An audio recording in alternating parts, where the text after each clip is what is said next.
Hello, everybody. Welcome to Perspectives. I'm Sam Jones, and our first guest today is an old friend, financial advisor Frank Mitchell Mamola. Mm-hmm.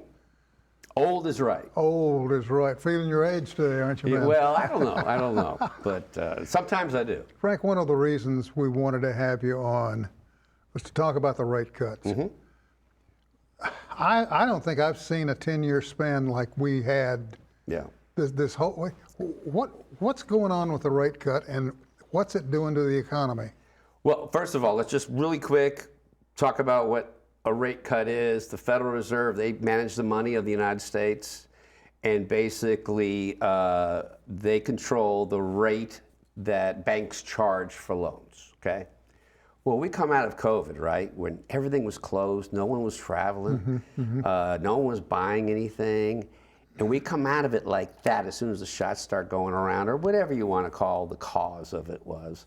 And we just started shopping and buying things and going on trips, and all of a sudden the demand is way higher than the supply. Remember, car lots were empty.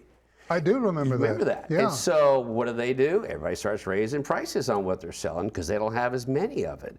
And that caused inflation, but a big, giant jump in inflation. And so the Federal Reserve had to raise interest rates to slow down the spending. And then next thing we know, we have high inflation sitting at, what was it? This time last year it was 3.7%. So they had to do something. So that's where the rate cuts come in. So that's what's happened. Yes. So they did the opposite of what happened after COVID, yes. How long is it going to take us to regain our normal footing? They say they're going to cut rates pretty much every month for the next 3 to 4 months into early next year. So they're doing the opposite of what they did. Now they're lowering the interest rates. Now people can afford to buy a new house, get a loan. Even credit card debt will start to go down because the interest charged on those floating rates will go down. And so what will happen now is they're stimulating the economy after they tried to slow it down by lowering the interest rates, the borrowing rate. Will it work? It's already worked. 3.7%, like I said, was the inflation last year. We're sitting at 2.5% now. There's always a lag, and I think that's why we're going to see it take a few months, but it's going to work. And so next thing you know, we're going to be looking at not 0%, but certainly low enough where people can afford a new car or a house. Sure. Well, I don't want to draw you into politics, but right. I'm going to draw you into politics. Anytime, I can take it. It seems like both sides of the aisle are pointing the finger at one another. Example, let's just take cars, for example. We're seeing an influx of cars available. We're also seeing an influx of cars that are both electric and gas-powered. And they're just flying off the lots. Right. How do you control that, Frank? What happens when all of a sudden the electric vehicles hit? The oil industry's over here going, wait a minute, whoa, what about us? I mean, if you open this drawer, 2 more pop out. What's the solution? Well, you know what? You started off by calling me an old friend. And the good thing is, Sam, you and I will be long gone before the world is taken over by electric vehicles. Yeah. That's for sure. Yeah. I mean, we still rely on fossil fuel. They say the grid system that operates everything that's electric is still run on fossil fuel. You may recall bad storm that hit in the Houston area maybe a year ago or so, knocked out their grid system, knocked out nobody could charge a car. Couldn't charge your battery up on a car. So we're a long ways from having to worry about that. But so we got the technology, we just don't have the equipment to back it up. Yeah, and you look at a company like Ford, they stopped, they tried, and they're not doing electric vehicles anymore. Their number one seller is their trucks, the F-150. They're banking everything on that now, and they're not even going to buy. They put out an electric Mustang. But even a company like Ford is saying, you know what, it's not worth the money. People are still buying trucks that gas up like everybody else. Sure. So again, I think it's going to happen. I just don't think it's going to be in our lifetime or maybe even our kids. Well, I saw a special the other day that had an electric Corvette. Yes. And I went, whoa. Yeah.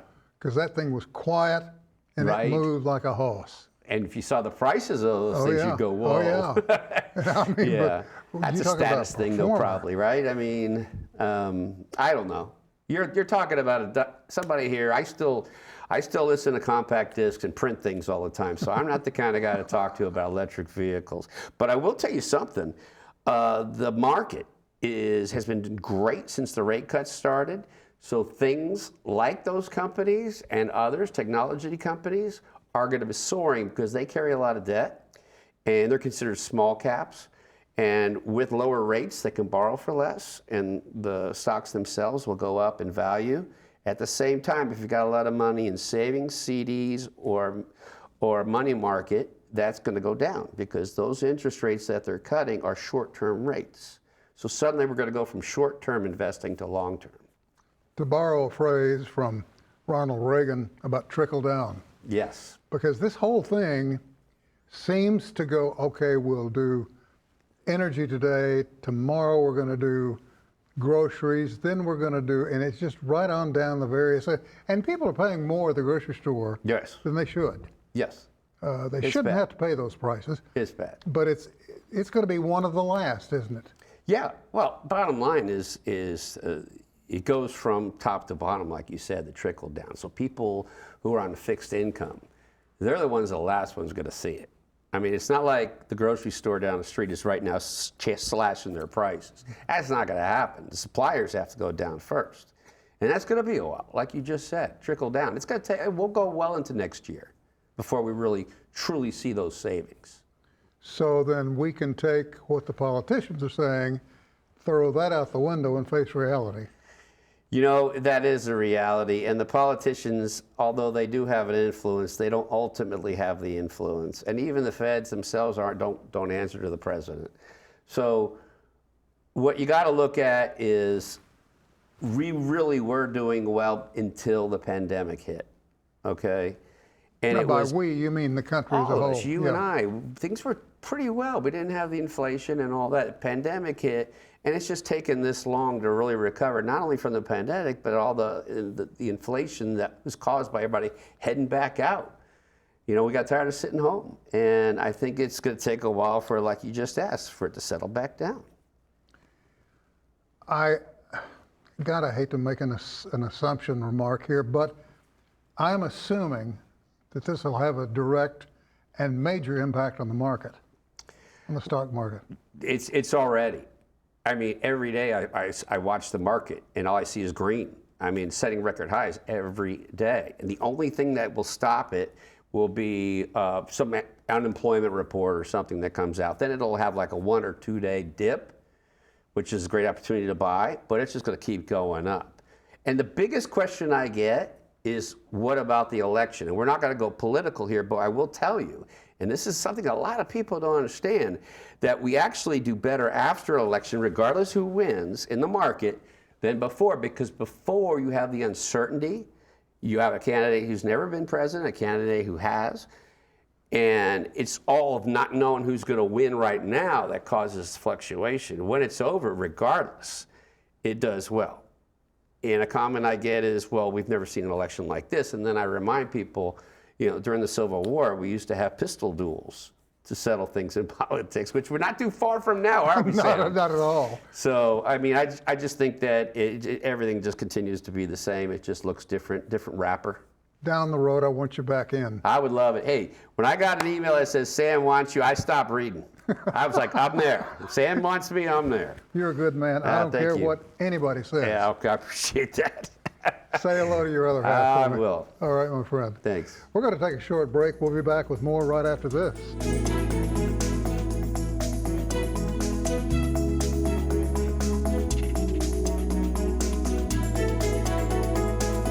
Our next guest, I almost said our next victim, but our next guest is Dr. Gerald Bender. He's here to talk about coffee with a cop. Sounds intriguing. It's a great system that we have. Well, before we get into it, a little bit about you. You're on staff here too. Yes, sir. I'm assistant professor, have been for the last 2 years. I think that's great. It's always good to have somebody that knows the inside workings of the police department. What is a litigator? I was the civil litigator for the city of Tulsa. So anytime a police officer would be involved in a shooting where there would be an allegation of either a wrongful death, if there was a death, or excessive use of force, something like that, lawsuits would be filed, most generally in federal court, under a statute called 42 U.S.C. 1983. A federal cause of action for violation of civil rights was what it was.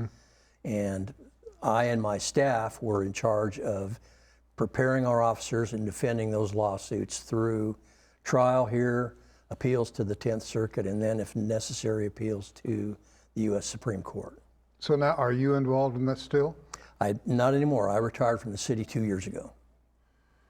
So what is Coffee with a Cop? Coffee with a Cop is a concept that started years ago when police departments thought that it would be a nice adjunct to their community policing. And the way it developed was literally with local McDonald's here in Tulsa, just speaking from that experience, would basically make their restaurant available, and the department would advertise it for the community. Depending on what part of town you were in, they would go all over town. And officers, the chief, including the chief, including myself and some of my litigators, but all of the officers in that patrol division were advised that they should stop by if they were on duty. So it was just an opportunity to go out for the police department to meet their constituents, to meet the folks that they're protecting. And it gave the citizens the opportunity as well to meet the officers, to express any concerns that they might have, to applaud what they thought might have been successes, or to just ask questions and learn to appreciate each other, both sides, as persons rather than just a badge or a complainant. Mm-hmm. You know, I am so happy you didn't have it in a donut shop. Well, donuts are a big component. We promise the donuts. Our officers call them power rings, so it's kind of a disguise. But Power rings, I like that. As I understand it, the Claremore Police Department, Rogers County Sheriff's Office, and a dozen other law enforcement agencies are going to be involved in this. How'd you get them together? At a bare minimum. We've obviously, I had lots of contacts when I was at the city. The head of our COPS program, our collegiate officer program, Rob Turner, is also a professor. He was a major with the Tulsa Police Department, and he has lots of contacts. So we started that way. And basically, we have just built on it by word of mouth. Mm-hmm. And as things started getting kind of dicey in terms of recruiting, the departments were very glad to have some kind of outsource or a resource that they could go to try to find recruits. So it worked for us. It's a perfect symbiotic relationship. We can provide our students the opportunity to visit with folks that are involved day to day in the kind of action that they want to be participants mm-hmm. in, and the departments themselves can really come in and measure someone in terms of how good are they on their feet and those kinds of things. And we've found that the departments like our students because they've demonstrated that they can be reliable, that they can work hard, and that they will show up for work and do a good job for them. And it's really a great give and take that both sides really benefit from. How long has the program been in effect? The Coffee with a Cop concept goes back probably 10 years or more. So it's been there long enough for you to know how it's working? Yes, sir. And yes, sir. You brand it a success? Yes, sir. We do it twice a year. We wish we could do it more. We obviously have some limitations as far as funds and those kinds of things. We do get donuts donated to us by a great donut shop in Pryor, but the whole point is that we get the opportunity to get these folks together, and it's not only Rogers County, not only Claremore. We get Tulsa, we get state agencies, OHP, Highway Patrol, those folks. We get federal agencies. We've had DEA, we've had FBI, Marshals Service usually is a good participant as well. I understand you're going to have drones and robots on hand, and how does that figure in? Well, we have a space in Harrington Hall, which is where we're quartered, and that's where the instructional portion of the drones and the robotics take place. So we will have students that are actually involved in those programs, bringing out the drones and the robots, which are becoming a big part of the police inventory. I mean, everyone has a drone now. And obviously what the police departments are flying are significantly more sophisticated than what we have, but that is really the future. I mean, it is something that is less dangerous for the officers. They can send a robot with a camera into a room there might be a barricaded suspect. They can use a drone that's got FLIR to search for a lost child or an elderly person in a wooded area at night. I mean, it's really becoming a big part of their inventory. We got less than a minute. If someone's interested in immersing themselves into this, how do they go about it? What do they do? All they need to do is call RSU and just ask for the Criminal Justice Department and ask for either myself or Professor Turner, and we'll be happy to meet with them, guide them through whatever they need. Sounds good. Hey, thank you for taking time. You're very well. I really appreciate it. You're very welcome. Short break. We'll be back with more right after this.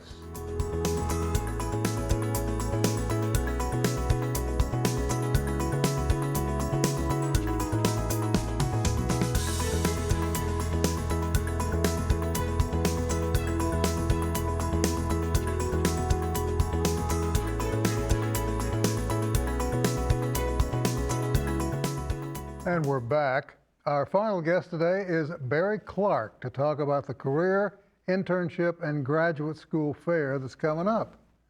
Good to have you here. Thank you, sir, and I really appreciate the opportunity to come speak about our career fair coming up on October 9th. Well, let's kind of clear the air a little bit. Okay. Career fair, there's a lot more to it than just saying, hey, pick your job. There is, and students really need to do some preparation work before they come to the fair. They need to start thinking about their resume, and it's okay if they don't have a resume yet. A lot of time freshmen and sophomores haven't started putting their resume down on paper, but the sooner they can do that, the better it will be, because they can just keep adding to that resume process.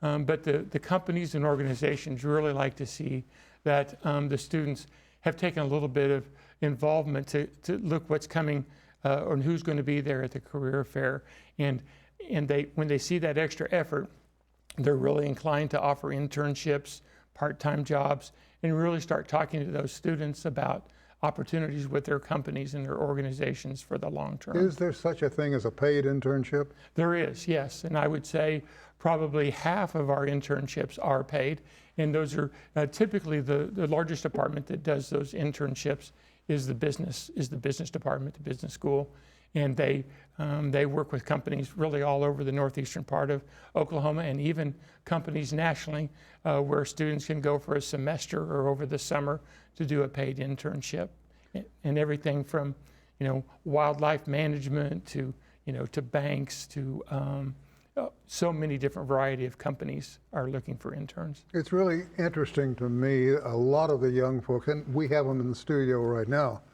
a lot of the young folks in school are thinking well beyond what's going to happen when they get out of school. And they don't have actually all the tools necessary to go out and knock on that door or make that phone call or whatever to find out if there is any possibility of an internship or a job. I mean, the days of old knocking on the door saying, hey, I'd like to work here. You got anything? That's out. Those days are gone. Yes, sir, they are gone. And so we have a couple of things that I would like to mention. One of them, it's called Focus 2. It takes a student 25 or 30 minutes. It's an assessment. There's 5 different levels of the assessment on the program. They can do it on their mobile phone, but it's everything from professional questions and what they might be interested in, to personality, to skill sets. And like I said, it takes 25 minutes approximately, But at the end, it gives you an understanding of where some of your passion and some of your skills might be, and then matches them to the degrees and the majors that the university has to offer to those different degree interests.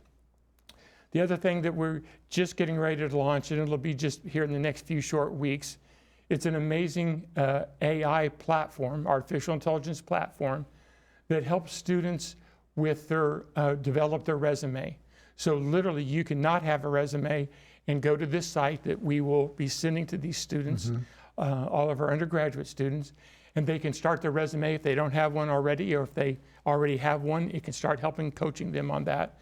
An interesting number is, and we've heard it, it's a national number, but 80% of the resumes that go to national companies never make it to the recruiters, never make it to the HR department, because the AI platform at those companies, the AI bots, are kicking out those resumes before they ever get to a recruiter.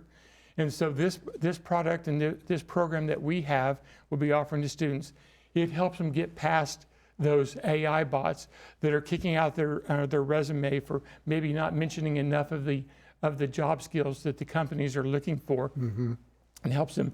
And it's something that's an ongoing process. So you can upload the job listing that you're interested in, and then put your resume into that, and it tells you your resume is 76% ready to get past the AI bots. If you'll consider changing it to these numbers or these words or phrases, you'll stand a better chance. And the students can just continually keep updating their resume. And then once they get above about 86% on their resume being ready to get past those bots at the companies, then they can do that. And then even a more wonderful feature too is they can do a mock interview, and they can do it all online. They can do it from... I wanted to ask you about that. The mock interview seems to be one of the more stressful points of a youngster trying to gain employment. How do you do a mock interview based on artificial intelligence? Well, they sit at the convenience of their computer at home, in the dorm room, or wherever they may be working, and Really? And it is a wonderful feature, and we think it's game changing for these students to be able to do this at their home and not be stressed, because they can immediately erase it. But it's a 2-minute interview, and the system will say, it will ask them questions kind of in the area. It'll say, I'm interested in a human resource job, or I'm interested in a law enforcement job. And then it has a list of questions that are typically asked in a law enforcement or human resource or nursing program. And then it tells you, and it videotapes you for two minutes. And at the end of that time, it comes back and tells you, you use your hands too much. Your eyes keep shifting from left to right. No kidding. Slow down. You're speaking 110 words a minute. You need to speak. It is an amazing thing. It's one of the good things that I think AI is going to help our students. I think that's marvelous. One of the positive things to come out of artificial intelligence. You know, it's a lot easier than the old days. It is, and like I said, it's all from the privacy of their space where they're doing, and they can continue to do it over until, and it tells them you're 72% ready through this mock interview to go address the kind of questions with a potential employer. And nobody ever sees it. And nobody ever sees it. Exactly. Wow. Thank goodness for artificial intelligence. Finally, I didn't think I'd ever say that. I mean, it's a pretty spooky creature. It is, and I think a lot of us don't have an understanding of it, and the university is going to be having a seminar and big session on that, open to our students, of course, but also to the community, talking about AI. Is there a website they can go to? We got about 10 seconds. Yes, sir. For the technology department, we'll have that, or the RSU website, and you can just Google Career Services or the technology department, and they'll have information on that. Hey, thank you for coming in. You have answered a lot of questions, and I didn't have to say a word. I love it. Sam, thank you for this Thank opportunity. you very much, my friend. We're all out of time, and I'll just see you next time. Thanks for joining us.